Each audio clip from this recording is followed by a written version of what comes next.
Bem-vindos de novo aos vídeos sobre C# e ADO.NET e vimos no vídeo anterior como criar a nossa base de dados com a tabela amigos e também acrescentar uma password. Ora, nada melhor do que neste momento centrarmos as nossas atenções aqui nesta string que nós definimos como sendo a command string. Reparem que eu vou aqui eliminar momentaneamente aqui este espaço e reparem o que acontece aqui. Command text ou command string é a query de SQL, de Structured Query Language, que nós vamos escrever para poder comunicar com a base de dados. Ora, o que aconteceu aqui com o SQLCE comando, okay, ou o SQLCE command, é que este comando vai receber então dois parâmetros. O segundo parâmetro é a ligação relativamente à qual ele está subjugado, ok? O primeiro parâmetro é o conjunto de instruções de SQL que ele deverá operar relativamente à base de dados. Podem ser genericamente dois tipos de comandos para ir buscar informação ou então para ir fazer alterações à base de dados, nomeadamente criar tabelas, como aconteceu com o vídeo anterior, ou então inserir novos registros, editar ou eliminar registros da base de dados. Nós poderíamos ter definido aqui o texto, mas aproveitámos para criar aqui uma variável string, onde nós definimos então as instruções, o conjunto de instruções, que agora vamos procurar escalpelizar um pouco melhor durante este vídeo, e depois passamos aqui simplesmente o str como sendo o conjunto de instruções que ele deverá realizar. Ora, vimos então que create table é o termo definido em SQL para criar uma tabela. Imediatamente a seguir definimos amigos, o nome da tabela. Depois abrimos e fechamos parênteses, ok? Este parênteses corresponde àquele também, em termos de abertura e fecho. E dentro destes parênteses nós vamos introduzir o nome das colunas e o respectivo tipo. Ora, o nome das colunas aqui está, não tem que ser obrigatoriamente tudo escrito desta forma, eu apenas escrevi desta forma para tornar o código mais legível. Também não tem que ser obrigatoriamente escrito com letras maiúsculas, nós podemos escrever com minúsculas, mas atenção que relativamente aos nomes dos campos e também das tabelas, elas são aquilo que se designa em linguagem de programação case sensitive, isto é, são sensíveis a letras maiúsculas ou minúsculas. Portanto, muita atenção, eu normalmente costumo utilizar sempre letras minúsculas para escrever os nomes das tabelas e também o nome das colunas. Depois temos à frente de cada nome da coluna, temos então aquilo que se designa pelo data type, ok? Qual é o tipo de valor que cada coluna pode albergar. E depois temos aqui esta coisa estranhíssima de nvarchar, entre parênteses 100 e depois int. Ora bom, eu abri aqui o meu Google Chrome e especificamente neste endereço, ok, vão poder encontrar uma tabela que resume todos os tipos de valores, ok, aquilo que são designados por data types, que são suportados pelo SQL Server CE, ok?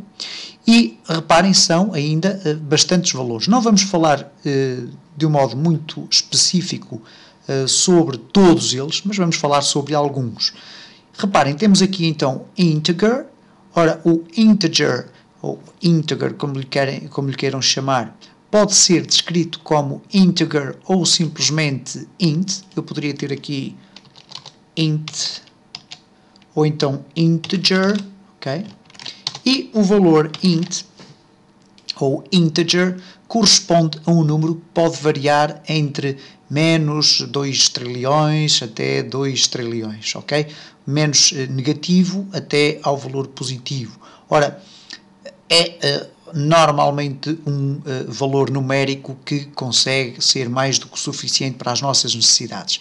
No entanto, se nós quisermos poupar um pouco mais de memória, isto porque cada um dos data types consome um determinado tipo de memória, um determinado tipo de bytes. Podem reparar que alguns dos campos têm aqui definido storage size is 2 bytes, isto é, ao gravarmos um valor destes na nossa base de dados, vamos consumir 2 bytes, que é quase irrisório. Aqui temos 8 bytes. Ora, isto é absolutamente irrisório quando nós estamos a falar de valores, ou melhor, de bases de dados com poucos registros. No entanto, se estivermos a falar de uma base de dados com milhares de registros, isto poderá fazer alguma diferença. No entanto, aqui fica então uma breve análise sobre cada um destes tipos. Vamos neste vídeo falar sobre, essencialmente, os tipos de valores numéricos, ok? Então temos aqui o integer, que eu já disse que se pode escrever simplesmente com o int, ok? E o resultado é exatamente o mesmo, pode albergar valores desta dimensão, ok? Portanto, podemos colocar valores negativos entre este valor negativo e aquele valor negativo. Nós podemos então utilizar este tipo de campos para definir esses valores. Se nós quisermos utilizar valores mais pequenos, ou se tivermos a certeza que o valor que vai ser usado é mais pequeno, podemos utilizar então aqui estes 3 tipos de data types. O small int, que pode guardar entre menos 32.768 até 32.767.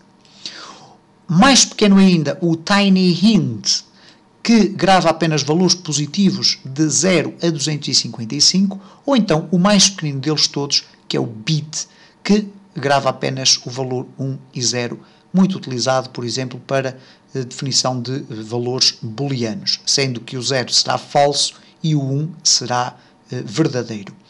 Temos depois, para resultados um pouco mais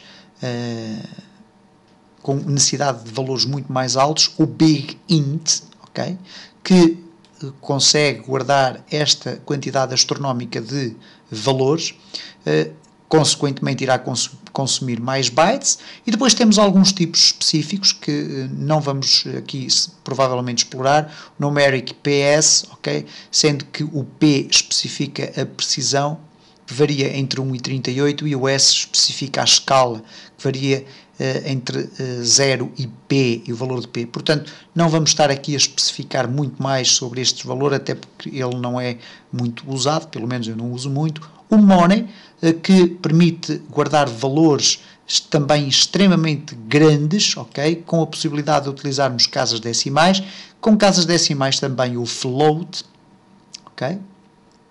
Temos o real, que permite guardar aqui um tamanho enorme de valores, e relativamente a valores inteiros, é isto que nós temos aqui genericamente. E reparem que há muito por onde escolher, e no desenho da nossa base de dados devemos ter sempre em consideração o tipo de valores. Eu vou dar um exemplo concreto. Imaginem aqui, no caso da minha tabela amigos, eu defini aqui idade. Ora, eu sei que normalmente a idade será definida por um valor positivo que nunca irá ultrapassar os 120. Não iremos ter, certamente, amigos com 120 anos.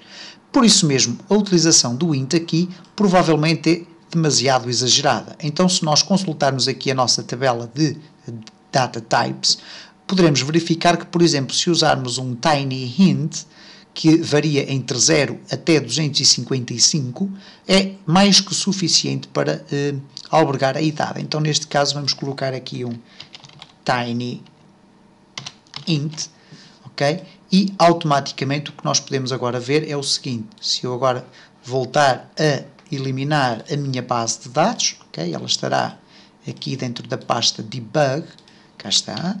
Vamos eliminar a base de dados, vamos executar novamente o nosso projeto. Vamos criar a base de dados e parece que há aqui um problema. Vamos ver o que é que aconteceu. Ok? Não há. Demorou um pouco mais de tempo, mas cá está a base de dados criada com sucesso. Ok? Vamos ver se conseguimos abrir a nossa base de dados com o nosso programa. 1, 2, 3, 4. Ok. E cá está a nossa base de dados, então, com nenhum registro, mas com, então, a coluna nome e idade definidos, e neste caso optámos então por aperfeiçoar um pouco mais, utilizando aqui um valor muito mais reduzido para guardar o valor da idade. No próximo vídeo vamos falar sobre os data types restantes, ok?